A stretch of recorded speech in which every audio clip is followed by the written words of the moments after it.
Bien le bonjour, cher ami. J'espère que vous vous portez bien. Moi, je me porte très très bien, par la grâce de Dieu.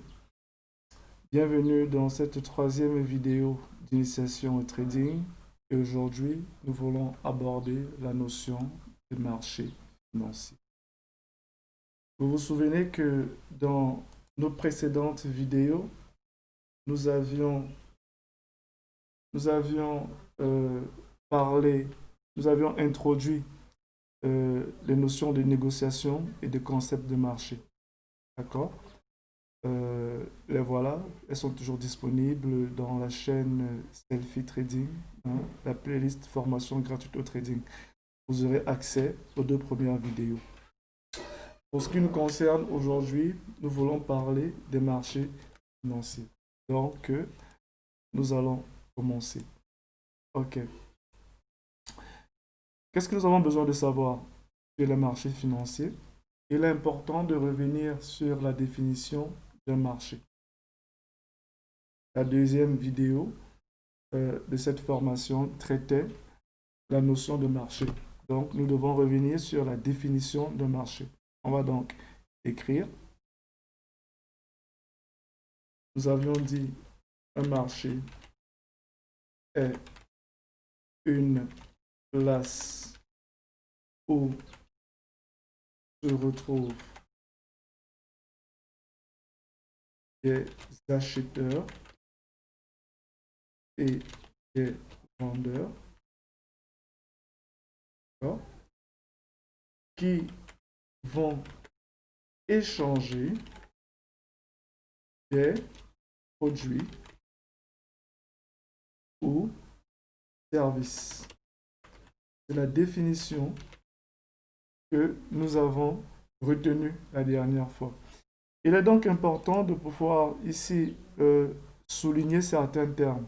Par exemple, dans la définition de marché, il est important de savoir que on ne parle que de marché parce qu'il y a une place qui va regrouper qui regroupe des acheteurs d'un côté et les vendeurs. Donc, c'est toujours une opposition entre des acheteurs et des vendeurs dans un endroit, dans un lieu. Le lieu peut être physique comme il peut être virtuel.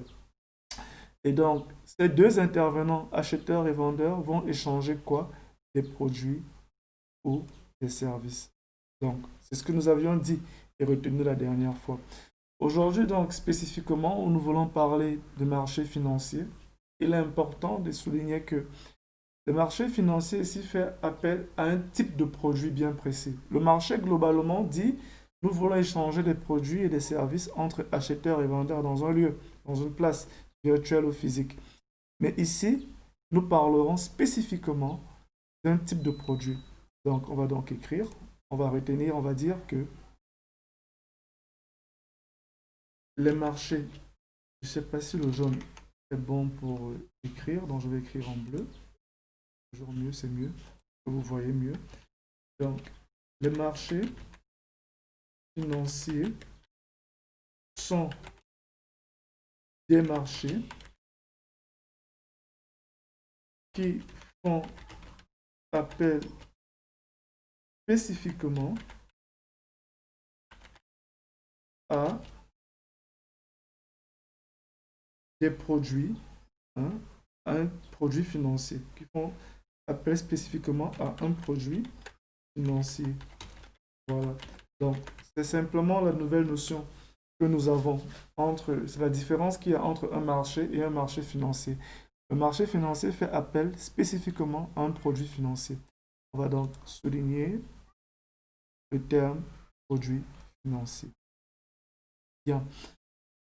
La vidéo de ce jour aura donc pour but de pouvoir lister ces différents produits financiers et de pouvoir illustrer quelques spécificités à chaque produit financier. D'accord? Bien. Euh, Comme produit financier, attendez, je change de couleur, je reviens au rose. Voilà. Donc, comme ce produit financier, c'est-à-dire que qu'est-ce qu'on peut échanger sur un marché financier? Donc, comme produit financier, on peut citer l'argent. L'argent est un produit financier. L'argent. Si nous échangeons l'argent comme produit financier, il faut comprendre ici que les marchés concernés par les échanges d'argent, ici on entend par échange d'argent essentiellement les dettes. C'est-à-dire que une entreprise, un pays, une banque a besoin d'argent et donc elle vient sur le marché de l'argent contracter une dette. Il y a deux types de marchés qui sont concernés par l'argent. Le premier marché, c'est, on appelle ça le marché des obligations. D'accord? Donc, si le produit financier, c'est l'argent, on parle du marché des obligations, du marché des obligations, d'accord? Ou bien, le deuxième type, le marché monétaire. Donc, voilà les deux types de marchés qui font appel aux produits financiers, l'argent. Donc, dans ces deux types de marchés, des entreprises vont venir contracter de l'argent, vont venir contracter des dettes, pardon, auprès d'autres entreprises. D'accord? La différence fondamentale entre les deux marchés, le marché des obligations et le marché monétaire, c'est que le marché monétaire, la dette est contractée pour une durée de 1 an maximum. Alors que dans le marché des obligations, ici, la dette, elle est plus longue. Elle peut valoir 5 ans, 10 ans. OK? Et le marché des obligations, c'est essentiellement des États et les grosses institutions qui contractent les dettes. Alors que le marché monétaire, c'est les entreprises de diverses tailles et les collectivités, mais pas les États. Vous comprenez que par exemple, si l'État américain aimerait emprunter de l'argent sur le marché international, c'est sur le marché des obligations que l'État américain vient emprunter de l'argent. OK? Une sorte de FMI ou je ne sais pas trop de banque mondiale, si vous voulez. OK. Donc, le deuxième type euh, de produits financiers qu'on peut avoir, on peut avoir comme produit financier des actions. D'accord? Des actions ou des titres d'actions. Attendez, je vais écrire. On a comme produit financier également des titres d'action. Alors, qu'est-ce que cela veut dire, titres d'action? Les titres d'action ici sont des parts en capital des entreprises. C'est-à-dire que des entreprises ici vont euh, transformer, vont donner des parts de leurs capitaux, des parts de leurs capitaux pour avoir des liquidités. Par exemple, Facebook va dire, bon, moi je vends des actions parce que peut-être Facebook aimerait développer une nouvelle solution et a besoin de liquidités. Alors Facebook va donner une partie de son capital, d'accord, va permettre à des entreprises de posséder, des entreprises ou des particuliers, de posséder une partie de leur capital, d'accord. Voilà, donc on appelle ça des actions. Donc Facebook va libérer des actions pour pouvoir accéder, pour pouvoir avoir accès à une liquidité. Et il faut dire globalement que les marchés financiers ont cette particularité que c'est des marchés extrêmement liquides. Donc, c'est des marchés qui ont pour but généralement de pouvoir contrôler ou bien relancer l'économie d'un pays, d'accord, d'un pays ou bien d'une entreprise. Voilà, vous voyez un peu. Donc, on a donc des titres d'action. Et si c'est donc les titres d'action qui sont le produit financier dans le marché est donc le marché des actions. Vous voyez? C'est pas différent de ce qu'on a vu la dernière fois. Si le produit euh, négocié, c'est, disons, les mangues ou les avocats, alors le marché concerné, c'est le marché des mangues, le marché des avocats. C'est le principe, c'est aussi simple que ça. Bien. Euh, on peut également avoir comme produit financier euh, les devises. D'accord? On peut avoir des devises comme produit financier. Les devises, c'est-à-dire des monnaies. D'accord? L'euro, le dollar canadien, le dollar australien, ce que vous voulez. Ce sont des devises. Et donc, si le produit financier, si ce sont les devises, alors le marché qui est concerné, c'est le marché des devises. encore appelé Forex.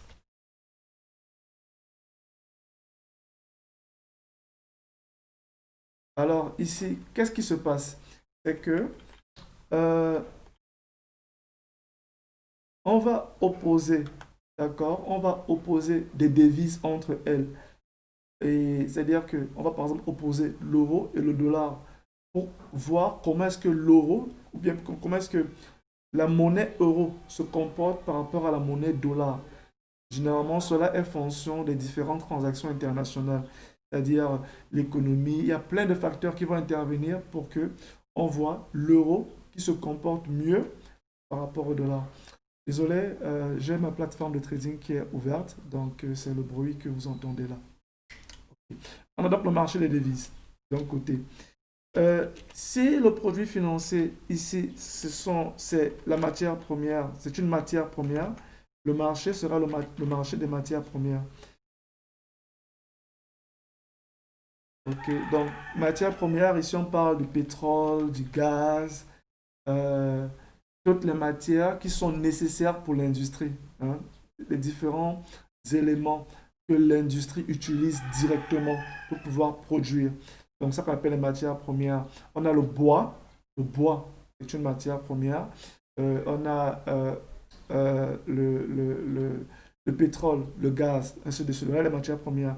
Donc si le produit financier, c'est la matière première. On parlera donc du marché des matières premières. Hein? Marché des matières premières. Voilà. Donc, je crois que là, vous avez, c'est facile. Bien. Donc, voilà quelques types, par exemple, de produits financiers. L'idée ici n'est pas de vous citer tous les produits financiers qui existent, parce que je ne les connais pas tous. Mais je cite quelques produits financiers parce que généralement, ce sont sur ces produits-là que nous allons trader. Donc, vous comprenez que quand vous dites que je trade euh, le forex ou bien je trade la crypto-monnaie, le produit financier ici, c'est la devise crypto-monnaie ou c'est la paire de devises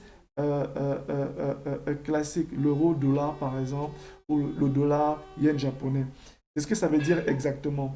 Mais il y a également les indices boursiers. D'accord? Et ici, euh, le produit financier, quand on parle des indices boursiers, c'est le cours de l'indice boursier, donc l'indice boursier même. Hein, l'indice boursier, d'accord, est un produit financier. Qu'est-ce qu'on appelle un indice boursier?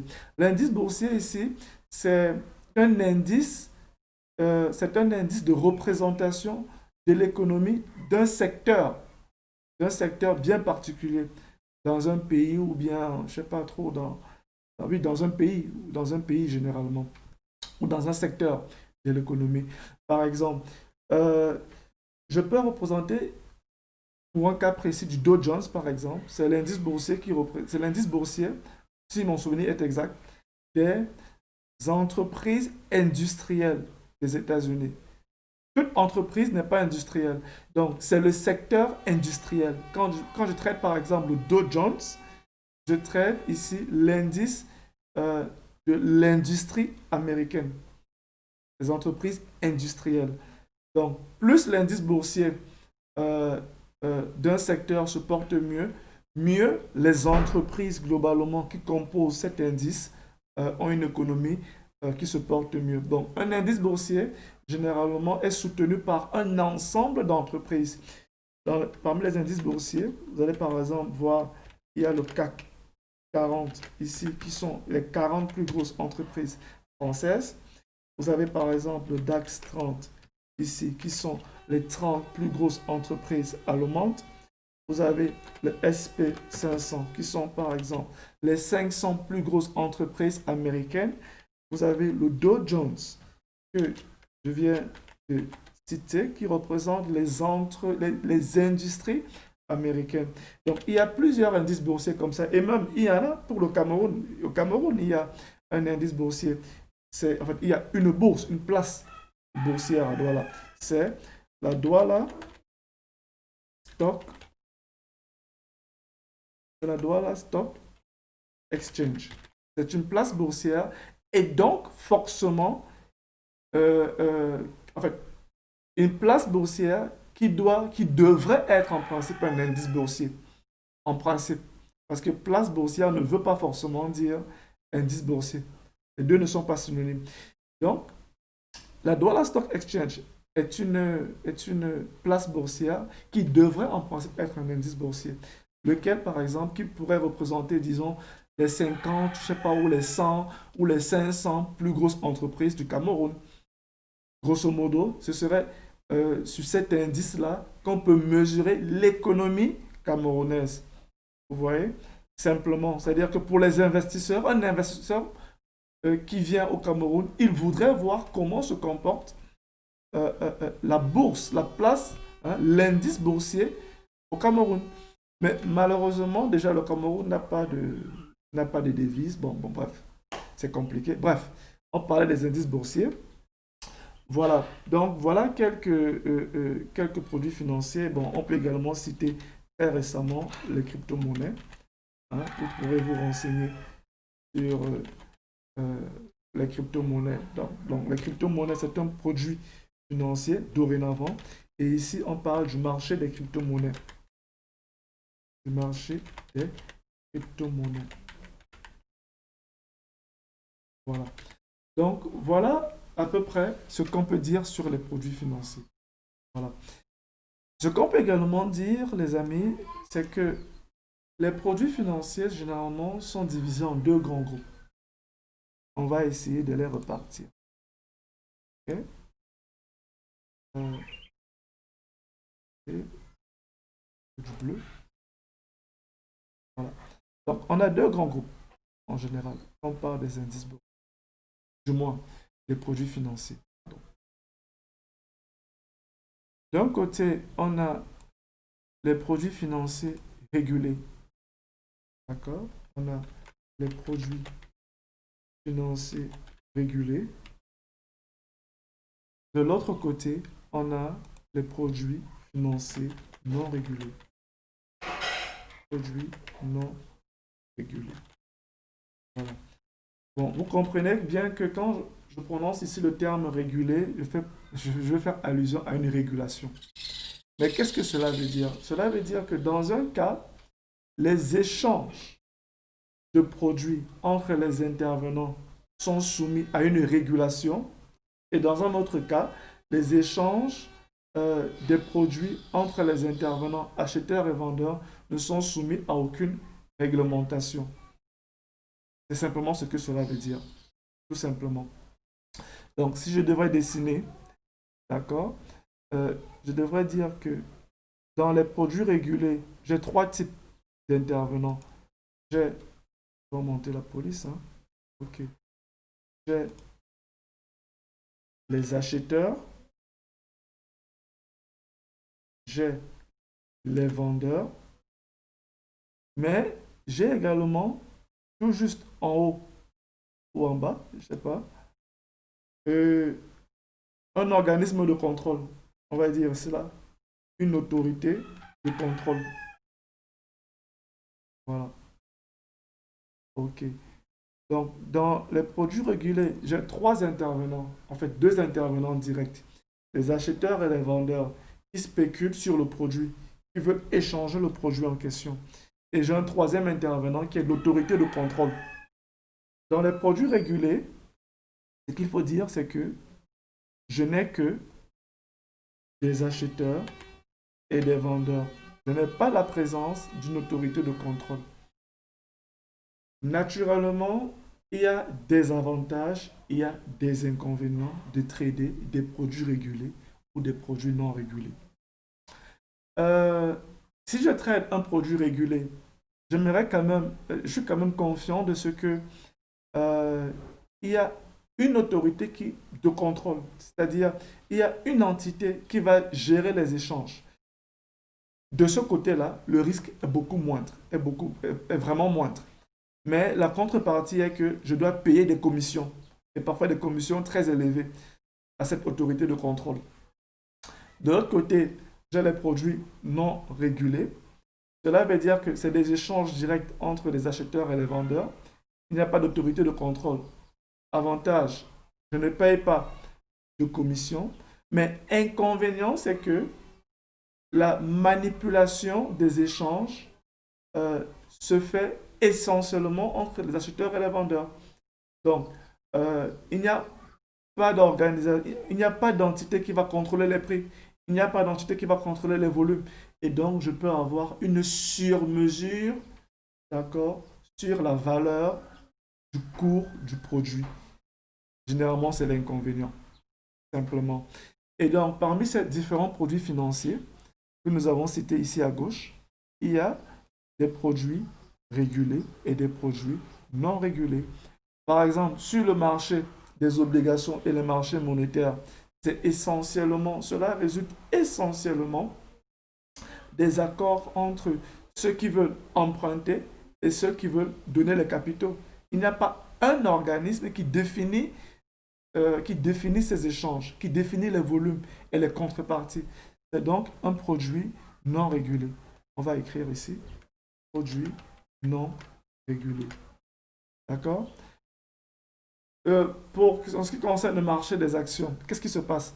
Des entreprises viennent sur une place boursière échanger leurs titres de capitaux. D'accord? Et généralement, l'autorité de contrôle ici, c'est la place boursière elle-même, qui est l'autorité de contrôle. C'est un marché régulé. Donc, ici, c'est un produit régulé. Sur les devises, c'est un produit. Les devises sont des produits non régulés. Les matières premières sont des produits régulés. Les indices boursiers sont des produits régulés. Les crypto-monnaies sont des produits non régulés. Vous voyez? Donc, il y a des intervenants qui préfèrent trader des produits régulés et d'autres qui préfèrent trader des produits non régulés. Chacun voit midi à sa porte. D'accord? Il n'y a pas de souci à cela. Ok. Une autre chose qu'il faudrait savoir, c'est que nous, quand même, qui intervenons sur les marchés, nous n'avons pas un capital suffisant qui nous permet de trader directement, que ce soit les devises, les matières premières, tous ces produits financiers. Ce qui fait que, en général, nous ne tradons pas directement sur ces marchés, mais nous tradons sur les marchés dérivés. Donc, il faudrait que j'écrive cela quelque part là. OK. Nous avons également ce qu'on appelle les marchés dérivés. Les marchés dérivés ici sont des marchés dérivés sur les différents produits financiers qui ont été cités beaucoup plus haut. C'est ça les marchés dérivés. Et donc, on a des marchés dérivés des actions, on a les marchés dérivés des matières premières, on a les marchés dérivés des indices boursiers. Et généralement, ces marchés dérivés, on parle de CFD.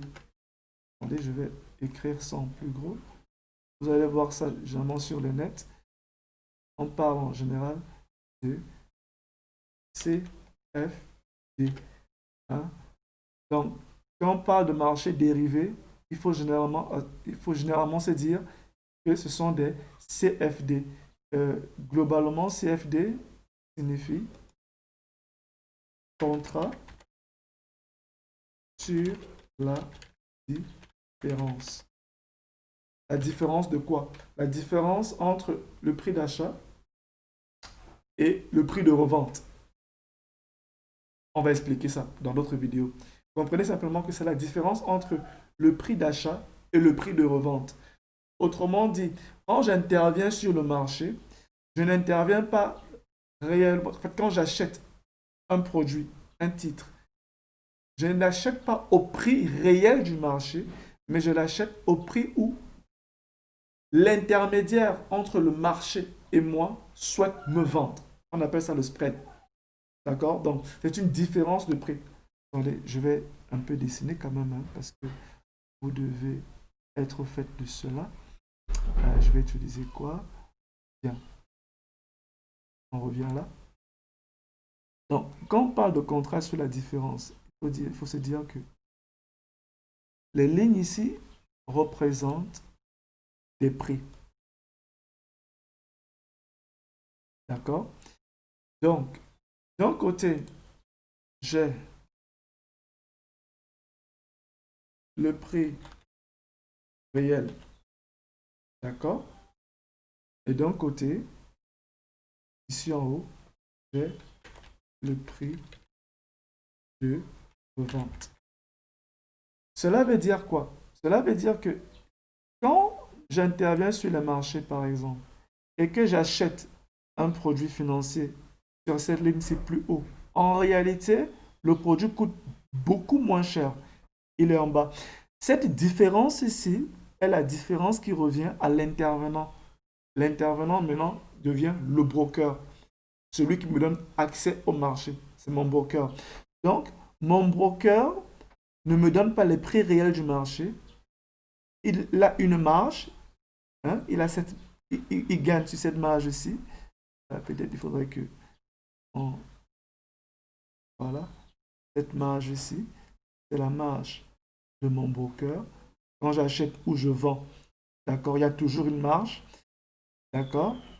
Donc, c'est la marge que mon broker se donne comme gain sur le produit. Donc, on se rend compte ici que, quelle que soit la variation du cours du produit, mon broker, il est gagnant. Il est toujours gagnant, il n'est jamais perdant. Donc, moi, pour gagner, il faudrait que la différence entre le prix réel et le prix de revente de mon broker soit en ma faveur.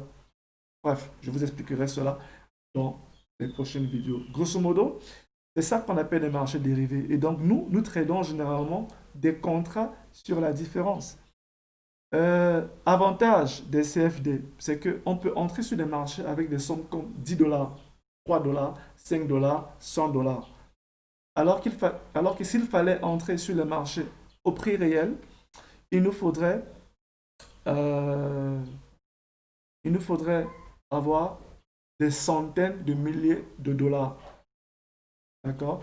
Et on entre donc sur les CFD grâce à ce qu'on appelle l'effet de levier. D'accord? On entre sur, hein, les CFD.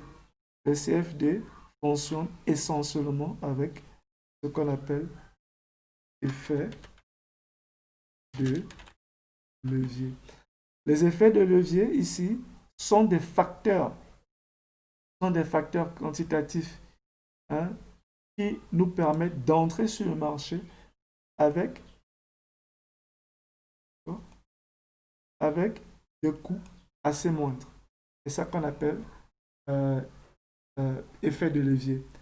Et généralement, quand on dit effet de levier sur 1 sur 100, effet de levier 1 sur 2000, effet de levier 1 sur 50, c'est que la valeur, ou plutôt le montant nécessaire pour pouvoir exécuter la transaction est divisé par 50. Le montant nécessaire pour pouvoir exécuter la transaction est divisé par 2000. Généralement, c'est cela que veut dire effet de levier. Et donc, les CFD donc, nous permettent d'utiliser des effets de levier assez forts. Avantage, on entre avec des montants réduits et donc beaucoup moins de risques. Inconvénient, c'est que notre capital euh, peut être bousillé très facilement. C'est l'inconvénient. D'accord? Donc, à vous de voir avantages, inconvénients des CFD. Vous verrez sur le net énormément de vidéos qui vous disent ne faites pas de CFD. Je vous dirais oui. Oui, si vous êtes déjà millionnaire ou milliardaire que vous voulez faire dans votre trading, ne faites pas de CFD. Mais moi, personnellement, même si je suis milliardaire, je ferai toujours le CFD. Parce que rien ne m'empêche d'entrer sur le marché avec 10 dollars, même si j'ai des milliards dans mon compte. Parce que mon compte bancaire n'a pas pour vocation d'entrer chez les brokers. Non. Vous voyez, en fait, c'est ma logique du trading et c'est la logique que je vous apporterai. À vous de voir en fonction de ce que vous êtes, de ce que vous voulez, si vous allez l'adopter ou pas. Bien. Donc, en dernier lieu, ce qu'il faudrait peut-être se dire encore, c'est de pouvoir citer les différents intervenants sur le marché. D'accord? C'est de pouvoir citer les différents intervenants sur le marché. Alors, nous avons les banques, nous avons des entreprises, on a même des assurances, hein. Il y a beaucoup d'assurances. C'est vrai que généralement, quand on parle de banque, en général, c'est que banque, assurance, on confond souvent. Donc, on a banque, assurance, sur la même ligne. Les banques et les assurances, les entreprises. On a des personnels, des personnes, des individus, hein, donc des personnes individuelles. On a des personnes qui interviennent sur les marchés. Nous avons déjà des robots qui interviennent. Les robots aussi sont des programmes qui vont exécuter des ordres de façon automatique sans l'intervention de l'homme. Donc on a des robots, et généralement les robots sont faits par les banques, les entreprises et même des individus. Comme moi par exemple, j'ai des robots qui tournent sur certains comptes. D'accord? Donc parfois je gagne, parfois je perds. Bon, c'est pas grave. C'est juste pour se faire une petite plus-value à la fin du mois. Donc, il y a des robots. Il y a qui est encore comme intervenant. euh, voilà, je crois que c'est tout, hein, en général. Et donc, les prix et les cours du marché sont essentiellement dépendantes, d'accord, dépendent essentiellement des banques et des entreprises. Pourquoi? Parce que ce sont les plus gros poissons. Je vais dire les plus gros intervenants. Ce sont eux qui misent les plus gros volumes, qui placent les plus gros volumes. D'accord? Or, le prix, la variation du prix est également soumise au volume d'investissement. Donc, les banques, assurances et les entreprises diverses sont celles-là qui placent le plus de volume sur les marchés. Et donc, ce sont elles qui vont faire varier le cours du produit financier. Donc, nous, comme personne, d'accord, ce qu'on va essayer de faire, c'est de se calquer, c'est de s'arrimer à la psychologie des banques et des assurances pour pouvoir profiter des mouvements qu'elles vont déclencher sur les marchés financiers. Voilà. Donc, grosso modo, voilà tout ce qu'on peut dire sur les marchés financiers. Donc, j'espère que ce cours a été digeste et qui n'est pas rempli des termes très compliqués. Voilà. Donc, prenez le temps de consulter d'autres articles sur le net qui font référence à ces éléments-là. Et en attendant, donc, on se retrouve pour la 4e vidéo. Je vous souhaite de passer une excellente journée et que le Seigneur, Dieu, créateur du ciel et de la terre, vous bénisse. Merci bien.